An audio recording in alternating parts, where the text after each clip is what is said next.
ಸಹಕಾರ ಸಂಘ sugar factory ಇದಾವೆ ಅವನ್ನ ನಡೆಸಬೇಕು ನಡೆಸಾಕ ಆಗಲ್ಲ ರಾಜೀನಾಮೆ ಕೊಟ್ಟು ಹೋಗಿ ರೈತ ನಡೆಸ್ತಾರ ಫ್ಯಾಕ್ಟ್ರಿ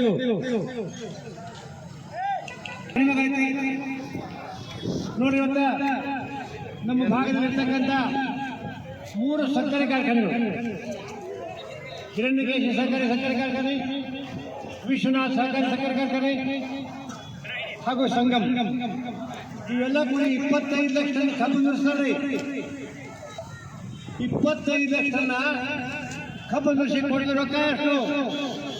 ಇವತ್ತ ಪಕ್ಕದ ಮಹಾರಾಷ್ಟ್ರದಲ್ಲಿ ಕೇವಲ 8-10 ಕಿಲೋಮೀಟರ್ ಮೇಲೆ ದೂರ ಇರ್ತಕ್ಕಂಥ ಮಹಾರಾಷ್ಟ್ರಗೆ ಹೋದ ಸಲ 3,300 ರೂಪಾಯಿ ಎಲ್ಲರೂ ಕೂಡ ದಾಟ್ಸ, ಗುಜರಾತ್ನಾಗ 4,100 ರೂಪಾಯಿ ದಾಟ್ಸರು.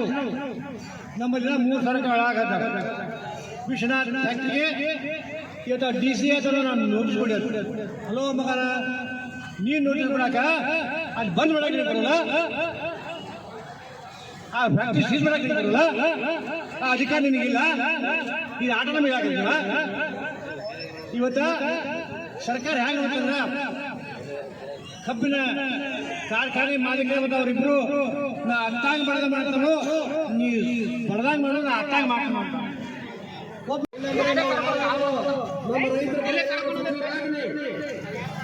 ರಾಜ್ಯದ ಮುಖ್ಯಮಂತ್ರಿ ಇವತ್ತು ಆಯುಕ್ತರು ನನಗ ಅನಿಸ್ತದೆ ಶುಗರ್ ಆಯುಕ್ತರು ಬೆಳಗಾವಿ ಕಂಪ್ನಿ ನಾವು ಮೀಟಿಂಗ್ ಬರಲಿಲ್ಲ. ಆ ಪುಣ್ಯಾತ್ಮ ಏನು ಮೋದಿ ತೋರಿಸೋ ಎಲ್ಲ ರೈತ ಸರ್ಕಾರ ಕೊಡ್ಕೊಂಡು ಮಾನ್ಯ ಎಂತ ಎಸ್ ನಿಜಲಿಂಗಪ್ಪ ಸಕ್ಕರೆ ಕಾರ್ಖಾನೆ ಕಟ್ಟಿದಂತ ಆಯುಕ್ತ ಕಚೇರಿಯಲ್ಲಿ ಒಂದು ಏನು ನಮ್ಮ ಜಿಲ್ಲಾ ಆಡಳಿತ ಅಧ್ಯಕ್ಷರಲ್ಲಿ ಮೀಟಿಂಗ್ ಕರೆದಾಗ ನೀವು ಬರಲಿಲ್ಲ. ಬೆಂಗಳೂರಲ್ಲಿ ಕಬ್ಬು ಇಡ್ತಾರ, ನೀವೆಲ್ಲ ಇರೋಲ್ಲ ಬೆಂಗಳೂರಲ್ಲಿ ಮಜಾ ಮಾಡಿದ್ದೆ. ಅದಲ್ಲದೆ ಲಕ್ಷ್ಮೀ ಹೆಬ್ಬಾಳ್ಕರ್ ಅವರು 3 ಫ್ಯಾಕ್ಟ್ರಿ 2 ಸ್ಟಾರ್ಟ್ ಆಗಿದೆ, ಒಂದು ಕಬ್ಬನ್ ಚಾಲು. ಅವರು ಕೂಡ ಗಣ ಸರ್ಕಾರದಲ್ಲಿ ಸಚಿವರಿದ್ದಾರೆ, ಅವರು ಕೂಡ ಇವತ್ತು ನಿಗದಿ ಮಾಡಲೇಬೇಕು.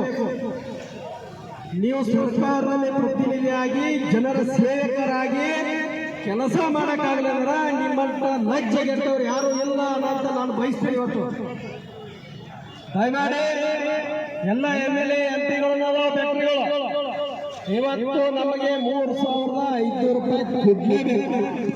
ಕೊಡ್ಲಿಲ್ಲ ಅಂದ್ರೆ ಫ್ಯಾಕ್ಟ್ರಿ ಯಾವತ್ತು ಯಾವುದೇ ಕಾರಣಕ್ಕೂ 1 ತಾರೀಕು ನಾವು ಚಾಲೂ ಮಾಡೋ ಬಿಡೋದಿರಲಿಲ್ಲ. ನಮ್ಮ ಪ್ರಾಣ ಹೋದ್ರೆ ಹೋರಾಟ ತೆಗೆದಿಲ್ಲ.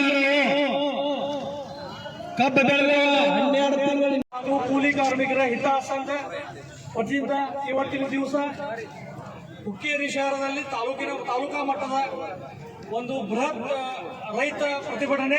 ಅದು ಕಬ್ಬಿನ ಬೆಳೆ ಬದ್ದಲು. ಕಬ್ಬಿನ ಬೆಲೆ ನಿಗದಿ ಆಗಬೇಕು. ಇದು ಇಲ್ಲಿವರೆಗೆ ಎಷ್ಟೋ ದಿವಸಗಳಿಂದ ಹಂಗೆ ಮುಂದೆ ಒಪ್ಪಂದ ಬರತೈತಿ. ನಮ್ಮ ಸಹೋದರರಾದಂಥ ಆಗವಾಗಿ ಹೇಳಿದ್ರು ಕಬ್ಬಿನ ಬೆಳೆ ಬೆಳೆಯಕ್ಕೆ ಎಷ್ಟು ತ್ರಾಸ ಐತಿ, ಎಷ್ಟು ಖರ್ಚು ಬರತೈತಿ, ಏನೈತಿ ಎಲ್ಲ ಕುಲಂಕುಷವಾಗಿ ಮಾತಾಡಿದಾರೆ. ಮತ್ತೊಮ್ಮೆ ಮಾತಾಡೋದ ಅವಶ್ಯಕತೆ ಇಲ್ಲ. ಅದರ ಜೊತೆಗೆ ಕಬ್ಬಿನ ಧಾರಣೆ ಬೇರೆ ರಾಷ್ಟ್ರಗಳದವರು ನಿಗದಿಪಡಿಸಿದ್ದಾರೆ. ಉನ್ನತ ರೇಟಿಗೆ ಪ್ರತಿ ವರ್ಷ ನೋಡ್ಕೊಂಡು ಬರೋದು ಹೆಚ್ಚಿಗೆ ಐತಿ. ನಮ್ಮ ರಾಜ್ಯದಾಗ ಮತ್ತು ನಮ್ಮ ಜಿಲ್ಲಾದಾಗ ಅತಿ ಹೆಚ್ಚು ಕಬ್ಬು ಬೆಳೆದಂಥ ರಾಜ್ಯ ನಮ್ಮ ಬೆಳಗಾವಿ ಜಿಲ್ಲಾನು ಒಂದಾಯ್ತದ್ರಾಗ. ಆದ್ರೆ ಕಬ್ಬಿನ ಬೆಲೆ ನಿಗದಿ ಯಾವುದೇ ರೀತಿಯಾಗಿ ಆಗಿಲ್ಲ. ಅದೇ ರೀತಿಯಾಗಿ ಇವತ್ತಿನ ದಿವಸ ನಮ್ಮ ಹಿರಾ ಶುಗರ್ ಸಕ್ಕರೆ ಕಾರ್ಖಾನೆಯ CDO ಅವರು ಬಂದಿದ್ದಾರೆ. ಅದರ ಜೊತೆಗೆ ಸಂಗಮ್ ಸಹಕಾರಿ ಸಕ್ಕರೆ ಕಾರ್ಖಾನೆಯ CDO ಬಂದಿದ್ದಾರೆ. BSL ಸಹಕಾರಿ ಸಕ್ಕರೆ ಕಾರ್ಖಾನೆಯ CDOಗಳು ಬಂದಿದ್ದಾರೆ. ಅವರನ್ನು ಕೂಡ ಇದೇ ವಿಷಯವಾತ್ಮಕವಾಗಿ ಚರ್ಚೆ ಮಾಡಿ ಒಂದು ನಿಗದಿತ ಧಾರಣೆ ಕೊಡಿಸಬೇಕಂದ್ರೆ ಅವ್ರಿಗೂ ಹಕ್ಕು ಒತ್ತಾಯ ಮಾಡ್ತಾ ಇದ್ದೀವಿ. ಅದೇ ರೀತಿಯಾಗಿ ಜಿಲ್ಲಾಧಿಕಾರಿಗಳು ಮಾಡ್ತಾ ಇದ್ದೀವಿ, ದಂಡಾಧಿಕಾರಿಗಳು ಮಾಡ್ತಾ ಇದ್ದೀವಿ, ಸಂಬಂಧಪಟ್ಟ ಅಧಿಕಾರಿಗಳು ಎಲ್ಲರಿಗೂ ಇದು ಮನವಿ ಮಾಡಲು ಹಕ್ಕು ಒತ್ತಾಯವನ್ನು ಮಾಡ್ತಾ ಇದ್ದೀವಿ.